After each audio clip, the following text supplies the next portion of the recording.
I think all writers like they can feel like they have corny lyrics sometimes, especially when they're first writing, and that's one way where I can seem to like decornify it for myself. I don't, decornify. I don't know about that verb, but that's a new verb, decornify.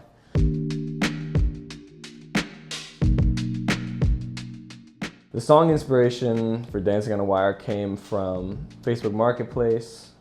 I'm cruising, trying to find an upright piano, and I found one, $200, a few miles away. So I hit up my friends, shout out Johnny, Eli, and Dominic, and we got a U-Haul. We went over there, picked it up, paid $200 for it, which is way too much. It had 2 broken strings. It was like one of the most fun days ever, trying to like carry this piano, breaking parts of it were breaking off as we're carrying it into the elevator, and finally got it to my apartment, set it up.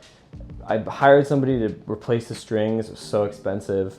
The guy tuned it. It fell out of tune. I bought a tuning kit. Basically what I thought was a big mistake getting this piano, and just way too much money and time and energy like all down the drain. I finally got it to a place where I was like, this is not going to be a perfect piano. It just has a little bit of character. It's a little out of tune, but that's just what it is. And I wanted to record on it. So I was messing around. I love Stevie Wonder, Donny Hathaway, Billy Preston, like 5th Beatle. I feel like I was channeling that when I came up with the opening piano riff. And I recorded that, and I had no idea what to do with it for a while. I had these chords and this piano riff. Finally, when I figured it out, it's when I figured out the first 2 lines, which are "Who Set Our Night on Fire?" and "Was It a Losing Game? Dancing on a Wire." And I was basically in a situation where I'd been sitting on this piano riff for a while, and someone I love and is very close to me, we were going through somewhat of a misunderstanding and confusion, and in that moment, because it seemed to happen so late at night, right before we're trying to go to sleep, that's what I was asking myself. I'm like, who set our night on fire? We can't go to sleep now. So that's sort of where it started. When it came to the production process, I tried to channel a little bit of everything of what I do, and I'm a drummer first. And I have been for most of my life. I was in the back of the stage, always trying to get to the front of the stage is sort of what I feel like Swelles as a project is anyway. And for this project, it's the first song that I really try to use piano as the driving force and the sound of the whole thing.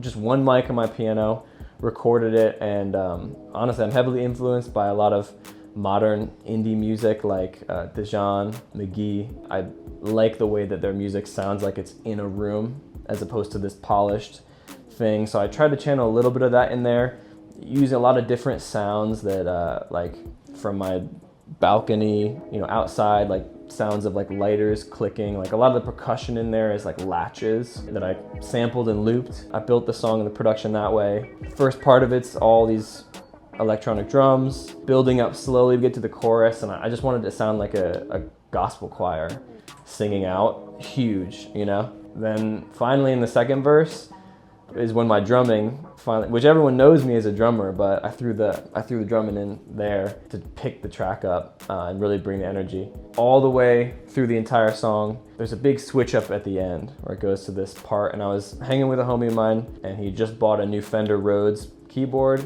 from like the 70s, and he's sitting there, and I set up my phone, a voice memo, and I started playing the Rhodes, and he's in the background. You can hear him sort of like tinkering with his like spliff items and singing along, and that's how I record the outro of the song. And I just threw that voice memo in there, and I feel like it wrapped it up nicely.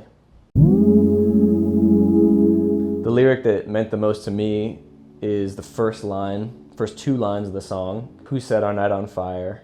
Was it a losing game? Dancing on a wire. First 2 lines that I thought of, I really meant those lines when I said them too. I really felt that exactly that way in that moment. It was late at night when I thought of that, and I really felt like someone set our night on fire. I just felt like the turmoil of trying to, work through loving someone and being with someone was culminating to the moment of not even being able to fall asleep because of so much confusion and frustration. That's where the name of the song came from too, of just dancing on a wire, trying to relate, loving someone, not so much as it's like you're pushing a huge boulder up a hill and it's this strength pursuit, but it's a lot more finesse and balance.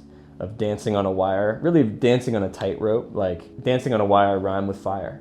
So it felt a little tighter of a line, and it just helped me figure out the entire rest of the song. For that lyric, and just in general for my lyric writing, there's a quote, I have it here, by this playwright Anton Chekhov. He's Russian, and it's, "Don't tell me the moon is shining, show me the glint of light on broken glass."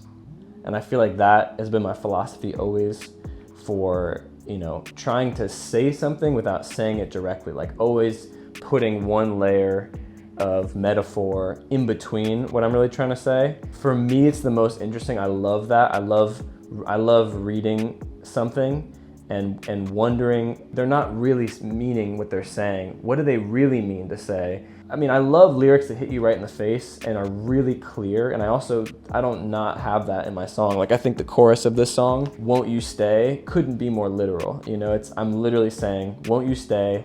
I don't want to waste your time if nothing will change your mind." So there's no mystery to that, but I think especially in verses, I like to have it be that glint of light on broken glass. I like it to tell a bigger story through an unusual lens almost. I just find that to be really interesting, and it never feels corny when I do it. I mean, I think all writers they can feel like they have corny lyrics sometimes, especially when they're first writing, and that's one way where I can seem to like decornify it for myself. I don't, you know, decornify. I don't know about that verb, but yeah. That's a new verb, decornify. And I think being literal is really cool, and I love doing that, but I like to have a lot of moments lyrically where there's a lot of mystery. Dancing on a Wire fits into the story of Swelles as an exploration into my love for piano and for gospel and for Stevie Wonder, Donny Hathaway, Billy Preston, and for a kind of sound that I like, that I want to be able to access in the future, that is really alive and big and small and really dynamic and ever-changing and fluid in that way. I feel especially happy with it in this because where I want to move forward in the immediate future sonically is going to be quite different. So it feels like it's a send-off a little bit of like, that right now it's my favorite song that I made up to this point. Everything about it, from lyrics, production, the final product, it really feels like I checked off my own boxes. So as a story, it feels like, okay, now it's time to move on and try something new.